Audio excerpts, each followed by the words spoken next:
एक तरफ कुर्मी कुर्मी समुदाय के द्वारा आदिवासी सूची में शामिल होने का होड़, और दूसरी तरफ देख लीजिए कि धर्मांतरण करने के बावजूद धर्मांतरित ईसाई जो है लगातार हमारा आरक्षण का लाभ ले रहे हैं। कि धर्मांतरित ईसाई जो हैं कि वो एक तरफ माइनॉरिटी का लाभ ले रहे हैं, तो उन्हें माइनॉरिटीज का ही लाभ लेना चाहिए, आरक्षण नहीं लेना चाहिए आदिवासियों का। तो आप देख रहे हैं कि किस तरीके से ईसाइयों के दलाल जो हैं ग्लाक्सन डुंगडुंग जी जैसे लोग लगातार हमारे समुदाय के लोगों को लड़ाने का और झूठ परोसने का काम कर रहे हैं, और लगातार इस झारखंड राज्य में हमारे आदिवासी समुदाय को गुमराह करने का काम कर रहे हैं। देखिए, दुर्भाग्य है ऐसे बेटी का जो कि मंत्री रही, लगातार आप देखिएगा झंडा प्रकरण में भी वो धर्मांतरित ईसाइयों के साथ थी, तो लगातार आदिवासी समुदाय को ये गुमराह करने का काम की है। तो मुझे नहीं लगता है आप समाज जाग चुका है। वो शिक्षा मंत्री थी तो एक भी भाषा एकेडमी क्यों नहीं बना पाई? हमारे लोगों के लिए अच्छी शिक्षा व्यवस्था के लिए उन्होंने क्यों नहीं पहल किया?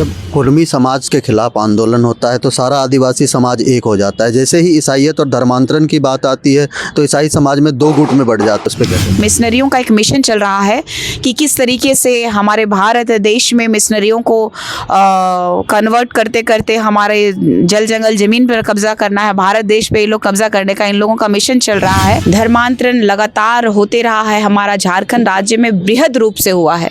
इसी का विरोध करने के लिए जनगणना से पहले डिलिस्टिंग हो जाए, ये मांग करते हुए मैं अपने सर का मुंडन करवाऊंगी। नमस्कार, जोहार, मैं शेखर सुमन, सार भारत से।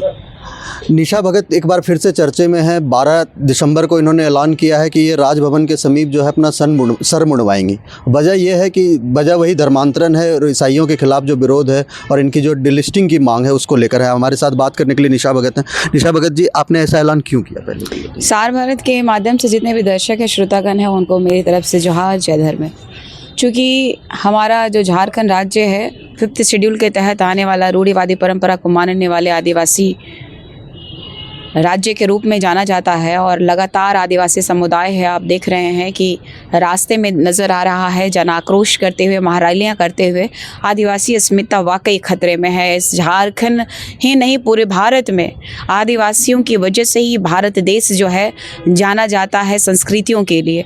आदिवासियों की वजह से ही इस भारत देश में आज भी पौराणिक धरोहर जो है बरकरार है। और ऐसे में धर्मांतरण का मुद्दा जो है लगातार यहाँ आपने देखा होगा, एक तरफ कुर्मी कुर्मी समुदाय के द्वारा आदिवासी सूची में शामिल होने का होड़, और दूसरी तरफ देख लीजिए कि धर्मांतरण करने के बावजूद धर्मांतरित ईसाई जो है लगातार हमारा आरक्षण का लाभ ले रहे हैं। आप देखिएगा कि धर्मांतरित ईसाई जो हैं विदेशी धर्म को मानने के बाद रूढ़िवादी परंपरा को छोड़ चुके हैं।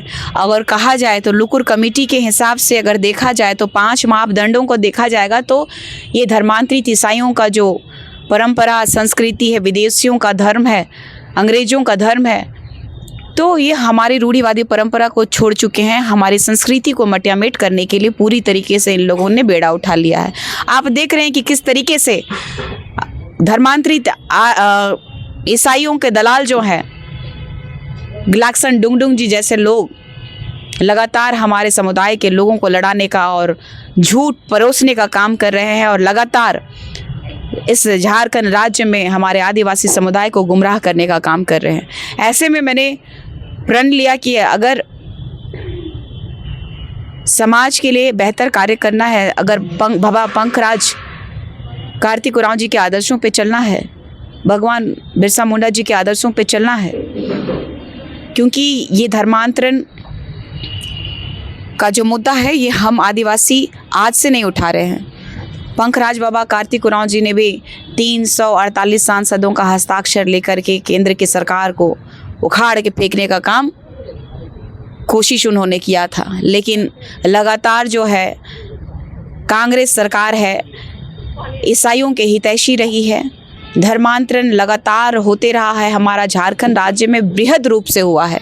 इसी का विरोध करने के लिए जनगणना से पहले डिलिस्टिंग हो जाए, ये मांग करते हुए मैं अपने सर का मुंडन करवाऊंगी, और केंद्र में बैठी हमारे इस देश की प्रथम नागरिक राष्ट्रपति के रूप में एक आदिवासी बेटी विराजमान है, उनको हमारे झारखंड की वास्तुस्थिति से अवगत कराऊंगी। इस देश के आदरणीय प्रधानमंत्री नरेंद्र मोदी जी तक अपने बाल को भेजने का काम करूंगी और लेटर के माध्यम से उनको अवगत कराने का काम करूंगी कि डिलिस्टिंग यहाँ पे बहुत ही ज़्यादा ज़रूरत है। 2017 में धर्मांतरण बिल लागू किया गया था, उसके बावजूद ये सरकार जो है कांग्रेस के साथ गठबंधन कर सिर्फ और सिर्फ राजपाट के लिए, सिर्फ स्वार्थ की राजनीति साधने के लिए ईसाई और मुसलमानों के फेवर में लगातार रही है और रूढ़िवादी परंपरा को मानने वाले आदिवासियों को की संस्कृति को कुचलने का काम की है।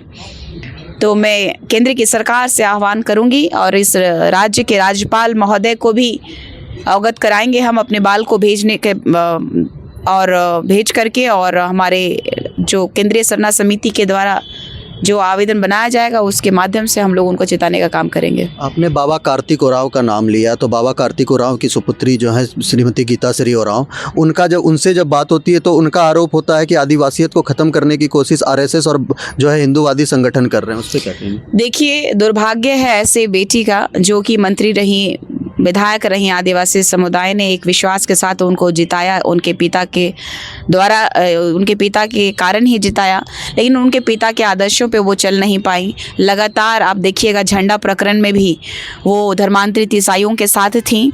आप देख लीजिए 17 तारीख को भी किस तरीके से बेइज्जत किया गया, तो उसमें भी हमारे विपक्ष में वो थी। तो लगातार आदिवासी समुदाय को ये गुमराह करने का काम की है। तो मुझे नहीं लगता है आप समाज जाग चुका है, चेत गया है। वो शिक्षा मंत्री थी तो एक भी भाषा एकेडमी क्यों नहीं बना पाई? हमारे लोगों के लिए अच्छी शिक्षा व्यवस्था के लिए उन्होंने क्यों नहीं पहल किया? वो शिक्षा मंत्री थी तो आज भी हमारे आदिवासी समुदायों के लिए जो छात्रावास है उसमें आज भी एक भी बावर्ची क्यों नहीं है, एक भी लाइब्रेरी क्यों नहीं है? आदिवासी समुदाय को ठगने वाले और हितैषी समझने वाले लोगों को भी आदिवासी समुदाय पहचान लिया है। और धर्मांतरित ईसाइयों का जो कि वेटिकन से चलने वाले जो सबसे बड़े ताकतवर समुदायों में से आते हैं, अंग्रेजों के की दलाली करने में जो हमारे आदिवासी समुदाय के अग्रिम शीर्ष नेतृत्वकर्ताओं का रहा है योगदान, तो इसके लिए मैं लगातार विरोध की हूँ और मुझे कोई डर नहीं है।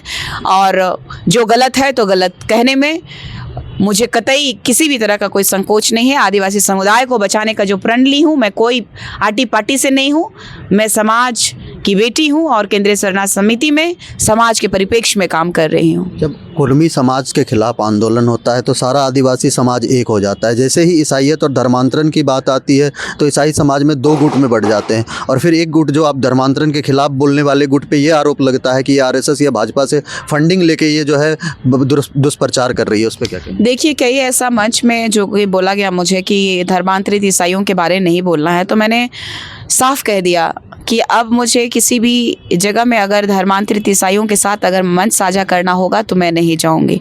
मैं विरोध का कार्यक्रम शुरू कर चुकी हूं और आप देख रहे होंगे कि लगातार मैं कुर्मी समुदाय के साथ साथ धर्मांतरण का मुद्दा को भी प्रखरता से उठा रही हूं कि धर्मांतरित ईसाई जो हैं कि वो एक तरफ माइनॉरिटी का लाभ ले रहे हैं, तो उन्हें माइनॉरिटीज़ का ही लाभ लेना चाहिए, आरक्षण नहीं लेना चाहिए आदिवासियों का। तो आरएसएस भाजपा की फंडिंग वाली बात, देखिए सबसे बड़ी बात है कि इन लोगों का चाल है, मिशनरियों का एक मिशन चल रहा है कि किस तरीके से हमारे भारत देश में मिशनरियों को कन्वर्ट करते करते हमारे जल जंगल जमीन पर कब्जा करना है, भारत देश पे ये लोग कब्जा करने का इन लोगों का मिशन चल रहा है।